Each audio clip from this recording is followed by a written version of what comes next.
We've seen many heartbreaking stories of footballers who could have been legends, but Adriano's tale stands apart. Today, years after his career ended, he's remembered not for his incredible potential, but for his reputation as the party boy who lost it all. This reputation is the result of a tragic period during his time at Inter Milan, a period of deep depression triggered by a devastating phone call that changed his life forever.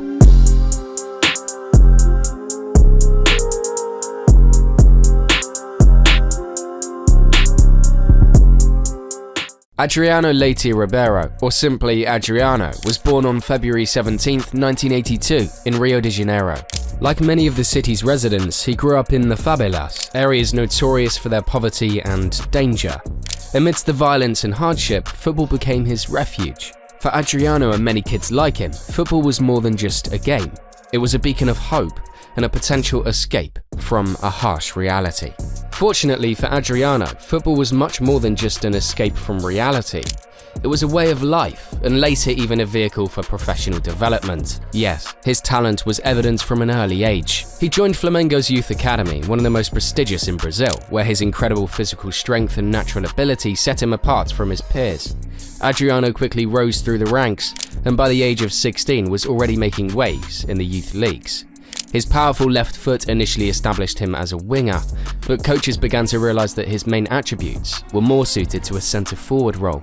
As a result, his main position was changed towards the end of his youth career.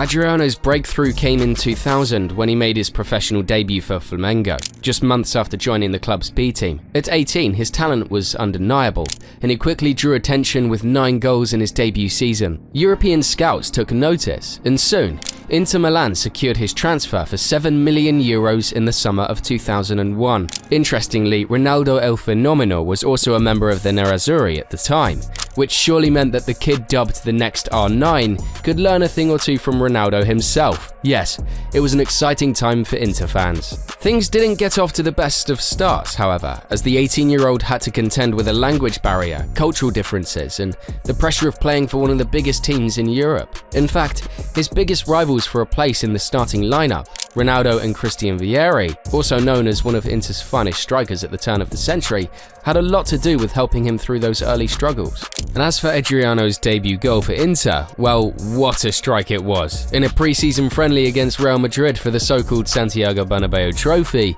Adriano came on as a second-half substitute for Vieri and scored one of his most impressive goals, not just for Inter, but arguably in his entire career. Yes, the Brazilian had a powerful long-range shot, but he was never known as an amazing free kick taker. Well, this execution was definitely one to remember. Adriano unleashed a stunning strike into the top corner to give the Inter faithful a 2-1 victory. It's also important to note that he had the confidence of coach Hector Cooper, who insisted that Adriano take that free kick despite the presence of proven deadball specialists such as Seedorf, Ronaldo, and Javier Zanetti. However, R9 and Vieri were simply too good for Adriano to break into the side, and he was limited for the first half of the 2001-02 season. This led to him being loaned out to Fiorentina until the end of the season, a move that ultimately proved to be one of Adriano's best decisions. After some turbulent first months in Italy, Fiorentina proved to be the team where he began to show his true potential. Between 2002 and 2004, when Adriano played for Fiorentina and then Parma on a co-ownership deal, he scored some crucial goals and finally proved that he could compete at the highest level. His time in Florence set the stage for what many believed would be a legendary career. Over the next 2 seasons away from Inter, Adriano played a total of 60 games, scoring 32 goals and providing 7 assists. Most memorably, he formed a prolific partnership with Romanian talent Adriano Muto. Yes, we're talking about that same Adriano Muto, who was one of the first players to join Chelsea at the start of Roman Abramovich's reign at Stamford Bridge. If you're interested, you can watch the video on our channel. Adriano's inspiring form at Parma prompted Inter bosses to pay almost 3 times as much to bring the Brazilian back onto the fold. They splashed out over €22 million in January 2004, making Adriano the next R9 to a certain extent. Yes, he replaced Ronaldo in the starting 11 and formed a partnership with Vieri. who was still with the Nerazzurri 2 years later, but Vieri's time was coming to an end at the age of 31, and Adriano was set to become Inter's main striker. By this time, Adriano had the whole of Italy at his feet. Incredible physique combined with an impressive dribbling ability for his frame, a unique ball control, and fabulous finishing. The 6'2" Brazilian was indeed one of the best all-round strikers in the world at the time, and had the potential to be one of the greats. By the end of the season, he had scored 14 goals in 18 appearances for Inter, helping them qualify for the Champions League. Yes, that may not seem like an impressive feat, but it was at a time of transition for Inter, with owner Massimo Moratti preparing the club for new glory after the golden generation of the 1960s. Speaking of the national team, his first big impact came during the 2004 Copa America, where his performance was nothing short of spectacular. He scored 7 goals in 6 games throughout the competition, winning the Golden Boot and Best Player awards. His most memorable moment came in the final against Argentina, when he scored a dramatic last-minute equaliser to send the game to penalties. Brazil won 4-2, with Adriano scoring his execution. This Copa America performance cemented his place as one of the greatest performers in the history of the competition, as only 6 players have ever scored more goals than Adriano in a single edition of the Copa America. He was also voted 6th in the 2004 Ballon d'Or. The tournament was a source of great pride for Brazil, but it also left a huge black mark on Adriano's career. Days after the Copa America triumph, Adriano received devastating news. His father had died at just 45. In a heart-wrenching interview, his longtime captain Javier Zanetti recounted the moment. He got a call from Brazil. "Adri, Dad is dead."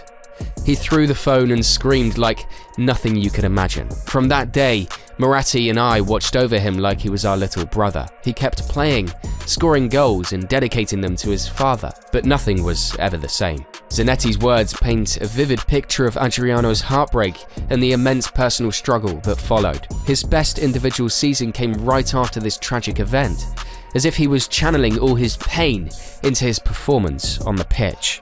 Despite the tough moments, Adriano showed no signs of slowing down. No, he continued to develop and even became the most influential striker in Serie A, despite the presence of Zlatan Ibrahimovic, Pippo Inzaghi and Hernan Crespo. During the 2004-05 season, he didn't win a trophy with the Nerazzurri, but he was easily the best player in the team, scoring 28 goals in all competitions, including 10 in the Champions League and 16 in Serie A.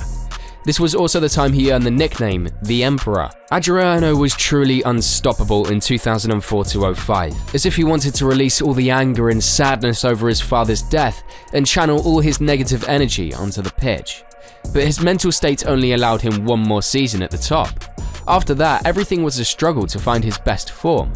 Short-lived positive moments at 7 other clubs after Inter, attempts to detach from reality through alcohol, parties and drugs, but nothing was the same as before. As you can imagine, the Inter bosses gave him some time after he finally managed to put on some decent performances and win some trophies, including back-to-back Serie A titles in 2006 to 2007. However, after that heartbreaking moment, each season would go from bad to worse. Eventually, after a 1-year loan spell with Sao Paulo, Inter decided to sell him to his boyhood club, Flamengo, in 2009. He went on to score 19 goals in 32 league appearances, helping Flamengo to their first Campeonato Brasileiro title in 17 years. Sadly, that same 2009-10 season wasn't just Adriano's last at the top level, it was his last season of any quality at all. He then had some short stints with 5 clubs in 6 years, scoring only 2 league goals. At Roma, Corinthians, Flamengo, Atletico Paranaense, and Miami United, he played football as if it were a duty, not because he enjoyed it, but because it was his only source of income. Adriano didn't have an education, but even if he had, he would never have got involved in anything outside of football, as parties and alcohol were a big part of his everyday life between the mid-2000s and mid-2010s. In 2019, one of his neighbours, Carlos Almeida, said, "There are parties every now and then, but they're much quieter than they used to be. They used to get crazy, with dozens of people coming and going all the time, and neighbours complaining to the building manager. He's toned it down. He's a good boy now." 20 years after that devastating phone call, Adriano's story is one of immense talent, marred by personal tragedy and poor choices. His journey teaches us the importance of seeking help, and the dangers of resorting to alcohol and drugs to cope with pain. Adriano's tale is a reminder that no matter how talented we are, our choices shape our destiny. If Adriano's story resonated with you, please like and subscribe to our channel for more compelling stories. Share your thoughts below. Could Adriano have found a different path? Thank you for watching, and see you on the pitch.